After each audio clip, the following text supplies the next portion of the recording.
Welcome to another episode of Life Outside the Box. I'm your host, Extra the Director, and I'm here with a very special guest. This is Rudy. Rudy, how you doing? Good, how are you? I'm good, good. Thank you for coming on the show. Thanks for having me. No problem, no problem. So now, right off the rip, let's get into your, I guess you would call it like a sneaker discography. Where, or not where, but what was your first sneaker purchase? Where were you at that point in time in your life that put you onto the sneaker community? Oh man, I think I've always been super into shoes, but I didn't really have the money until like senior year of college. So I think like the first shoe that I bought with my own money was Red 11, 2011, I want to say that when that came out. Okay. I remember ordering it from like a Euro site because like it was bad back then. Like it was real bad back then. Yes, it was. But yeah, I have always been into sneakers. I think the first sneaker memory I had is in 95 and my aunt got the Air Max 95 Neon. I remember seeing that in person. Like I'd never seen a shoe like that. Like you saw the Air Forces or Reeboks in the 90s as a kid, but the Air Max 95s were like different. So that was like the first sneaker that I just like remember, and I've always loved them since then. But didn't really get into like purchasing until my like early 20s. Yeah. So you kind of like me in a way, because when I was younger, I didn't have the privilege of getting the most popular sneakers and stuff like that. I got what my family could afford, which is fine. Yeah. As an adult, we understand that. But as a kid, it's like, well, I wanted the Jordans. Why did I get these regular Nikes? Or, you know what I mean? So it's funny. My mom was like, you're too much of a tomboy, so no sneakers. The only sneakers she would buy me is like all white Air Force Ones for the most part.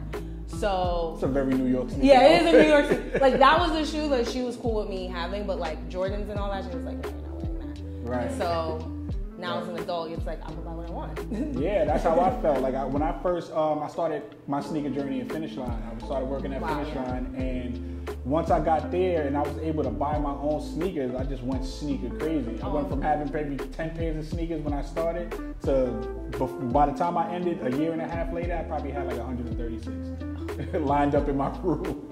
Wall to wall sneakers. Working retail will do that to you. Because I worked at a mall, not at a sneaker store, but right next to Foot Locker. Oh. So it was really easy. Like I would hook them up from my store, so they would hook me up.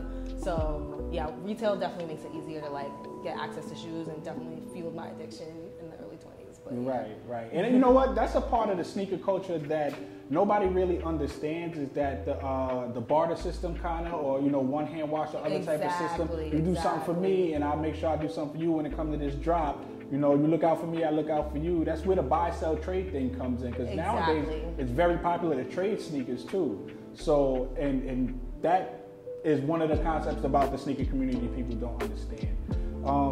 So I'm gonna switch it up a little bit. I want to know, what are your top 5 sneakers, and I want you to give it to me from your first time buying sneakers up until now. What do you think the top 5 are in your opinion? Oh man, so I think when I think early in my sneaker journey, Black Cement 3s, top of all time. Then getting into Air Maxes, Air Max 95s and Air Max 1s. I think are another 2 of my favorite. Yeah, I didn't start liking Air Max 1s until I was an adult. And when I say until I was an adult, I mean like a year ago. I love Air Maxes, but Air Max 1 and Air Max 95 are my favorite. But I would say more recently, I've been heavy into New Balance. So New Balance 992, 990 V1 through V4. They got the V6 coming out. A little skeptical on that, but right now, like the New Balance 990 series is like my current favorite in rotation. Okay, that's really dope, really dope. Now, before we get into the sneaker that you brought today, let's get into the sneakers that you have on. Now, this is my favorite collaboration between Travis and Jordan. Not this colorway, but the 6 in general, because the 6 is my all-time favorite Jordan sneaker. But the olive green ones, when he first came out with those, I was like, wow. So what's funny with the olive green ones, I was on a dry spell on Sneakers app. I mean, I don't think I won a Sneakers draw in 2-3 years at that point. Wow. And that was my first Sneakers draw win in years. So Travis 6s hold a place in my heart. But these are the tan colorway. Tan is like one of my favorite shoe colors because it's just neutral, goes everything. Right. But what's really special, these came out on my 31st birthday.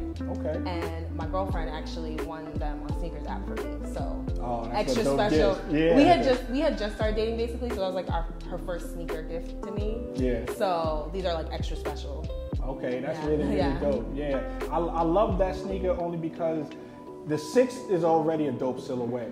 So then when you add 6s, come on. When you add these small little details that made the sneaker pop, like the pockets. That's what sold it for me is the pocket on the side. That sold it for me. I said, damn, how did they even think to you know? And that's what sparks my interest about sneakers. And a lot of us in this culture, we get sparked by the slightest things. It could be a colorway. It could be a little detail such as something backwards. Yeah, exactly. Something upside down and make the sneaker pop a little bit more. Different material, different suede and nubucks and stuff like that. So that's really, really dope. Yeah. Okay, so let's get into what you bought here today. I already see the box, so I know this is a dunk in here. Yeah. But, you know, it could be a couple different things. So so tell the people what you bought here today. So first off, I just want to say rest in peace to Keith Hufnagel. Rest in peace. Huff, his skate brand, did a collab with Nike SB on the Nike Dunk. There's actually 2 in the pack, San Francisco theme and a New York City theme. Keith grew up in New York, but established his skate brand in San Francisco, so that's kind of like the significance between this collab. And a great way to honor his memory when he passed away from brain cancer. So what's great is it's kind of like a blind box, so you don't know what you get until you open it. I was trying to wait till later, but I opened it this morning. So this is your first day opening? Oh yeah, I just got them. Wow. Yeah. That's dope. That's really, really dope. Got them from a shop in Brooklyn, KCDC. It's a women's owned skate shop, so I love supporting them. So if you're ever in Williamsburg, it's a great shop to go to. Okay, dope. So let's open them up and see what you got. All right, let's see what we got.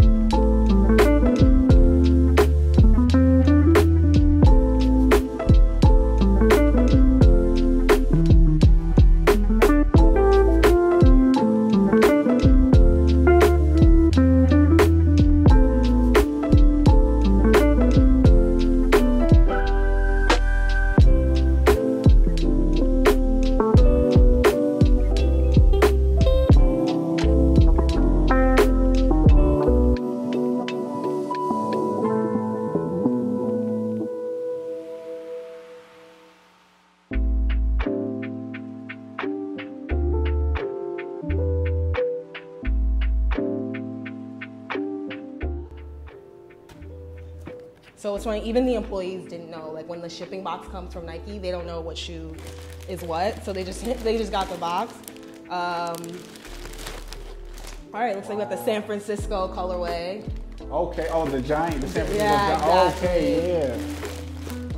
Wow. Yep. From New York. I love that new smell, sneaker smell. exactly. Oh, I'm so addicted to that new sneaker smell. It's like buying a new car. So I was kind of hoping for the New York pair, obviously, because I'm from New York, but black and white is so classic. Another really unique thing with this pair is the side panel here. You can like get a knife and it reveals like a tie-dye print underneath. Oh, okay. So, Nike's been doing a lot of that like tear away, cut away stuff. Right, they just did that with the pennies. Exactly. Yeah. So another cool detail. Love the silver mini swoosh on the toe. Yeah, that's dope. Silver on the toe. Yep. And then the city skyline in the back. Yep. Exactly. So that's the San Francisco skyline, and then of course Keith Forever on the back. So a great tribute to the brand and to Keith. So really excited to put those on. Wow. But I'm still gonna try because I want to get the New York pair, complete the set.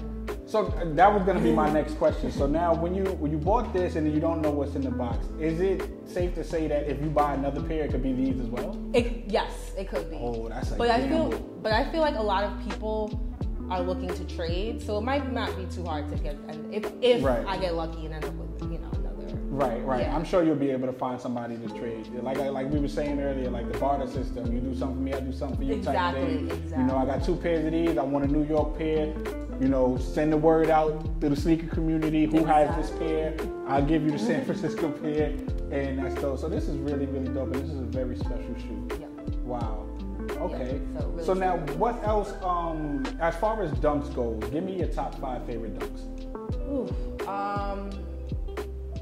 I really like Concepts has had a lot of great dunks over the years. They did the Holy Grail release, which I camped out overnight in New York City 4 years ago, like a crackhead. That was that choice. I did get them. Okay, so then, good. So then it wasn't a waste of a trip. It wasn't a waste.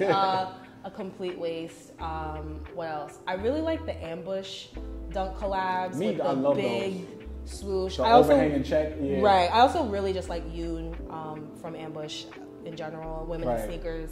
Always want to support. What else? Chunky Dunky got it. Chunky. Don't get me wrong. Chunky Dunkies are very cool, but I felt like it was more of a marketing shoe than anything. Yeah. I see why you say that. I get why people. The MF Doom dunks. My cousin had them. Doom. I remember when he had them. I wish. I think those are still so iconic. Quagmires, oh my God, that was another one I wish I had. I'm a huge Family Guy fan. I love Family Guy, any animated show really. So that's how I am with Bob's Burgers. But love Bob's Burgers, The Simpsons, grew up on that stuff. So Quagmires would have been dope to own. And then I think the dunks that I wear the most are the Michigan dunks. Okay. The dark green and white one. They just go with everything. Go with everything. I love. I did like a cream lace swap. Okay. Yeah, I just love those. So yeah. Now, when it comes to lace swapping, is that something that you do often, or do you just usually keep the original lace? Yeah, I love lace swapping. There's a brand, Foxtrot Uniform. They do a lot of great faded vintage kind of style laces.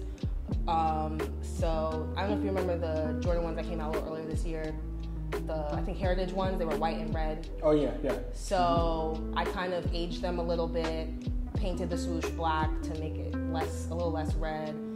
Dyed the sole. I did a bleached black lace swap. So I love swapping laces. I think that's dope. It's fun it's the easiest way to kind of make a shoe your own. Yeah, and I was just about to say you took the sneaker and made it your own. Yeah, exactly. All right. So do you do that often as far as customizing your own sneakers, or do you it's just sometimes you see a shoe and then you're just like, you know what, I could put a little twist on these to make these. It depends on the shoe. I wouldn't say I do it off. Lace swapping I do probably the most often. Okay. Because one, I usually prefer a lighter lace. Mm-hmm. So for this I'm probably gonna keep with the cream kind of white lace. Right.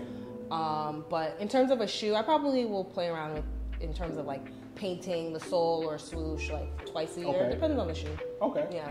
That's really, really dope. Now, before we go, give me your ultimate sneaker that's not in your collection that you must have in your collection ASAP. Just one solid super pair. I mean, Virgil's passing made me reappreciate all the off-white sneakers. I would say the same. I would have loved to own any Air Force from Virgil, the Brooklyn one. I actually went to the Brooklyn Museum show hoping that they were gonna do a shop job there or something. They didn't. But all the employees are wearing them. And I'm like, no, I want it. Right. So yeah, probably the Brooklyn green pair is one because it represents Brooklyn. Green is one of my favorite colors. Okay. And Virgil's memory, so that'd be dope. That's really, really dope. Listen, I want to thank you for coming on the show. This has been a blast. You gave me some knowledge. I'm sure the viewer's going to see this and be like, wow, that's super dope and super creative. So I'm glad you bought these. And this might be the first dunk on the show. I'm not too sure. Really? Okay. It might be the first dunk. Right. Yeah. People have worn dunks, but I don't think they've ever displayed one. So that's really dope. Really dope. Thank you so much for coming on the show. It was a pleasure meeting you. It was great. Thank you. My name is Extra the Director, and this has been Life Outside the Box.